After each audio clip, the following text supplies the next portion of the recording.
स्वागत है आपका अपने YouTube channel Skies Preparation Hub पर।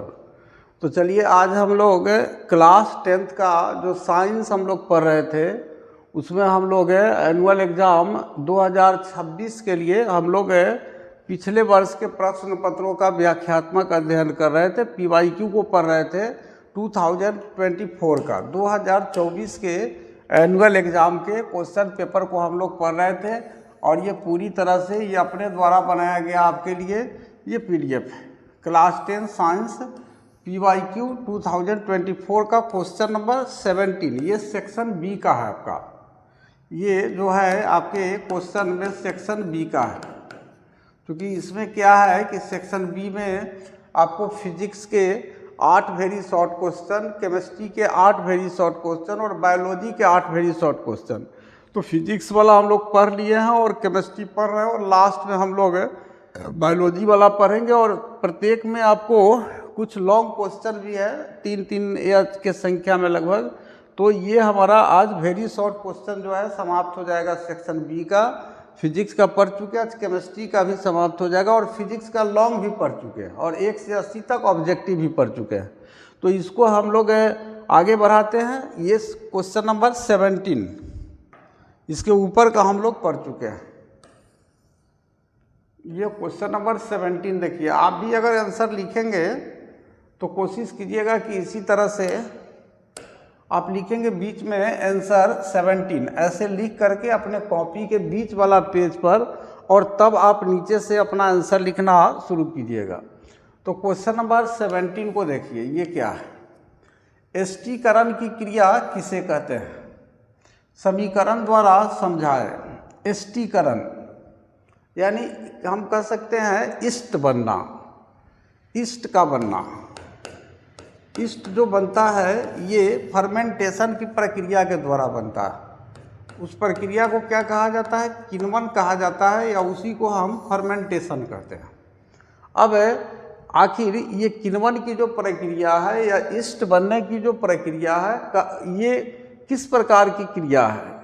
इस क्रिया ये जो क्रिया है किसे क्या नाम दिया जाता है? इसको एस्टीकरण की क्रिया किसे कहते हैं? कैसे होता है किण्वन? मुख्य रूप से यही हमको समझना। तो यहाँ देखिए, एक रासायनिक प्रक्रिया जिसमें एक कार्बोक्सिलिक अम्ल, यहाँ देखिए यहाँ पर एक कार्बोक्सिलिक अम्ल यानी एसिड है। ये कार्बोक्सिलिक अम्ल RCOOH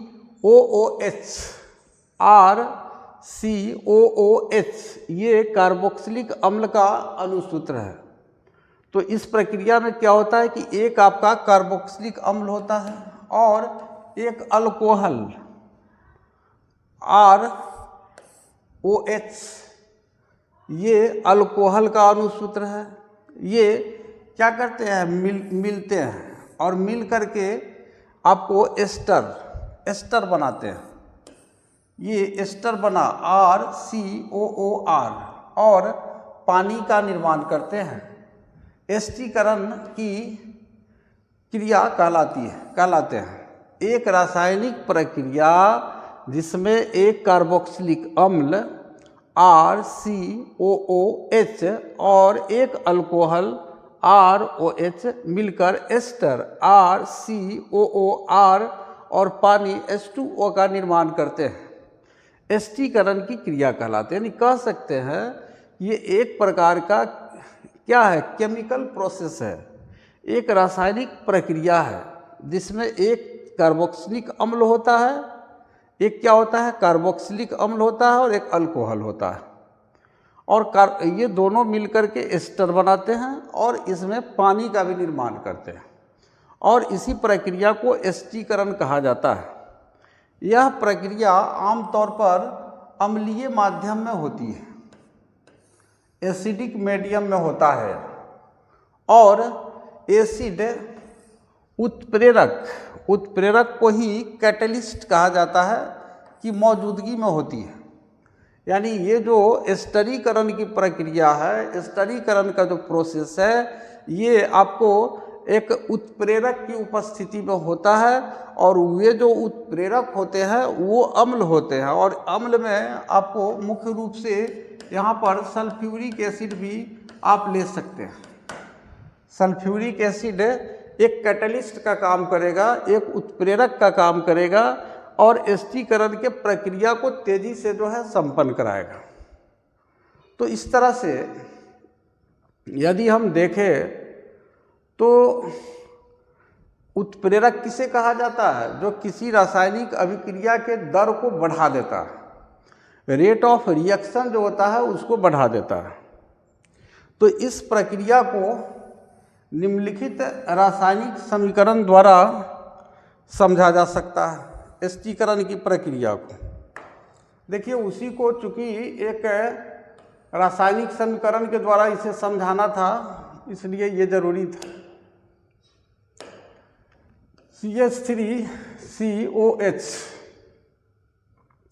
कार्बोक्सिलिक अम्ल है, C2H5OH अल्कोहल है, CH3CO C2H5 ये क्या है? एस्टर है, और यहाँ पर आप एरोहेड का निशान दे दीजिएगा, और H2O जल का भी निर्माण होता है। तो इस तरह से यदि आप यहाँ पर देखें तो यहाँ उत्प्रेरक के रूप में H2SO4 हम ले लेंगे, यहाँ लिख दीजिएगा आप लोग। आप नोट्स जो लिखिएगा उसमें हाँ, चूँकि एक एसिड जो है और मुख्य रूप से एसिड के रूप में एस्टीकरण के प्रोसेस में आपको सल्फ्यूरिक एसिड ही लिया जाता है कैटलिस्ट के रूप में, तो इसलिए इसको आप लिख दीजिएगा। और ये चूँकि टाइपिंग में ये रहता है तो आप ये CH3 वगैरह नीचे जो लिखा रहता है, ये 2, 5 ये सब आप नीचे लिख सकते हैं, यहाँ पर CH3 ऐसे करके इस तरह से आप इसको लिख सकते हैं। अर्थात इसी को हम किस रूप में लिखेंगे, देखिए व्याख्या करेंगे।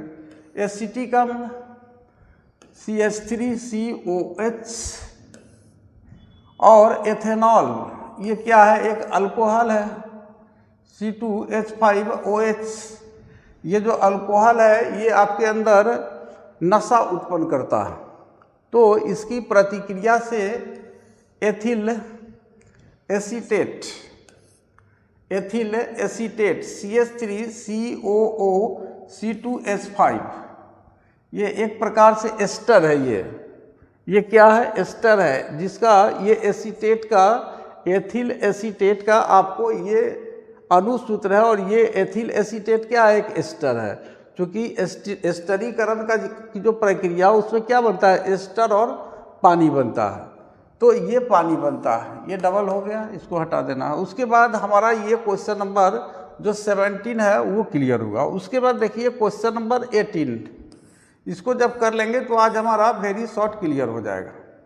ड्रिप सिंचाई व्यवस्था क्या है? Drip irrigation, what is drip irrigation management?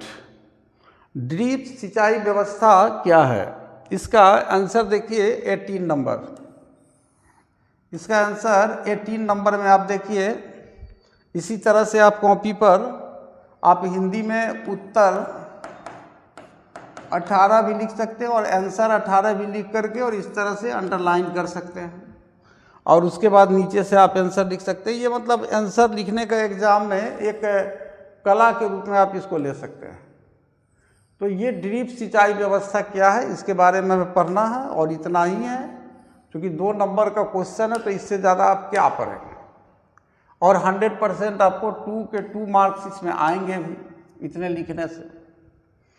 तो ड्रिप सिंचाई व्यवस्था क्या है? ड्रिप सिंचाई व्यवस्था एक आधुनिक और कुशल सिंचाई पद्धति है, मॉडर्न इरिगेशन सिस्टम है, और स्किल इरिगेशन कुशल सिंचाई पद्धति है। मतलब ये एक सिंचाई की ऐसी पद्धति है जो आधुनिक भी है, मॉडर्न भी है, और बहुत ही द बेस्ट है, कुशल भी है। यानी हम कह सकते हैं कि ड्रिप सिंचाई व्यवस्था एक आधुनिक और कुशल सिंचाई पद्धति है।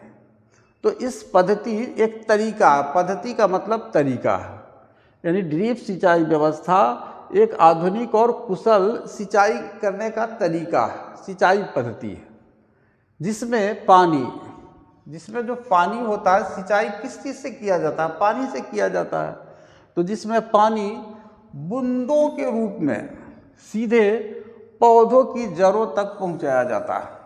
इसमें क्या होता है ड्रिप इरिगेशन में, ड्रिप सिंचाई पद्धति में, कि पानी से हम जो फसलों की सिंचाई करते हैं तो पानी को हम बिल्कुल पाइप से बहा नहीं देते हैं, मतलब बूंदों के रूप में, यानी टप टप करके आपको बूंदों के रूप में सीधे पौधों के जड़ तक पानी को पहुंचाया जाता है। ये ड्रिप इरिगेशन में होता है। और इस पद्धति में इसके लिए क्या किया जाता है, इस पद्धति में स्वचालित पाइपलाइन, यानी सेल्फ स्टार्टेड जो पाइपलाइन है, वो पाइपलाइन से पानी जो है हमेशा आपको बहते रहता है, बूंद के रूप में गिरते रहता है और पौधों के जड़ों तक जाते रहता है। मतलब ये खुद चलते रहता है। स्वचालित जो है हम ऑटोमेटिक पाइपलाइन बोल सकते हैं। स्वचालित यानी ऑटोमेटिक पाइपलाइन है। और छोटे छोटे ड्रिप नोजल होते हैं, उसमें छेद होते हैं। आपको पानी की बूंदे गिरने के लिए इस पाइपलाइन में क्या होता है, छोटा छोटा ड्रिप नोजल होते हैं, मतलब छेद होते हैं छोटे छोटे, जो पानी को बहुत कम मात्रा में और धीरे धीरे छोड़ते हैं। इस छेद से बहुत कम मात्रा में पौधों के जड़ों तक पानी जाएगा और पानी धीरे धीरे भी जाएगा, जिससे जल की बचत होती है। इसमें पानी जो है आपका बर्बाद भी नहीं होता है और पौधों को आवश्यकता अनुसार पर्याप्त पानी मिलता है। और पौधे को जितने पानी की आवश्यकता है उतना पानी पर्याप्त रूप से उसे मिल जाता है, सफिशिएंट रूप से उसे मिल जाता है। और फालतू पानी जो हम लोग गांव में जो पाइप लगाकर या क्यारी बना करके जो हम लोग पानी पटाते हैं, तो उसमें पानी की बहुत ज़्यादा बर्बादी होती है। और ये जो ड्रिप इरिगेशन सिस्टम है, जो ड्रिप सिंचाई पद्धति है, इसमें पानी की बचत होती है, जल की बचत होती है और पौधों को आवश्यकता अनुसार जितनी आवश्यकता होती है उन्हें पानी का, उतना पानी उसे मिल जाता है। तो इस पद्धति से पानी की बर्बादी कम होती है। उसके बाद कृषि उत्पादन बेहतर होता है। अब बहुत ज़्यादा अगर आप खाना खा लेते हैं तो उससे भी तो हमारे सेहत को नुकसान पहुंचता है, और बहुत कम खाना खाते हैं तो भी नुकसान पहुंचता है। तो उसी तरह से ये चूँकि पानी आवश्यकता के अनुसार ही दिया जाता है पौधों की जड़ों को, तो इसलिए कृषि उत्पादन क्या होगा, बेहतर होगा। और खेत में नमी का स्तर नियंत्रित रहता है, कंट्रोल रहता है। नमी जितनी मात्रा में खेत में नमी चाहिए उतनी मात्रा में नमी जो है उसमें बनी रहती है। अब ड्रिप सिंचाई जो है विशेष रूप से कहाँ की जाती है, सूखे और कम वर्षा वाले क्षेत्रों में, कम पानी वाले क्षेत्रों में बहुत उपयोगी होती है। तो जहाँ पर कम वर्षा होती है और जहाँ जो सूखे हुए क्षेत्र है, उन क्षेत्रों में आपको ड्रिप इरिगेशन जो सिस्टम है उसको अपनाया जाता है फसलों की सिंचाई के लिए। तो इस तरह से आज हमने आपको क्लास 10th का जो साइंस है उसके सेक्शन बी का जो हमारा केमिस्ट्री वाला पार्ट था उसको हमने क्या किया कि पूरी तरह से वेरी शॉर्ट को कंप्लीट किया। अब हम लॉन्ग आंसर टाइप क्वेश्चन की तरफ इसमें बढ़ेंगे और लास्ट में बायोलॉजी करके इस साल के क्वेश्चन को हम लोग समाप्त करेंगे। तो चलिए इसी के साथ हम आज का लेक्चर यही समाप्त करते हैं और आप लोगों से रिक्वेस्ट करते हैं कि आप लोगों में से जिन लोगों ने भी चैनल को सब्सक्राइब नहीं किया है, चैनल को सब्सक्राइब कर लीजिए और अपने दोस्तों के बीच शेयर कीजिए।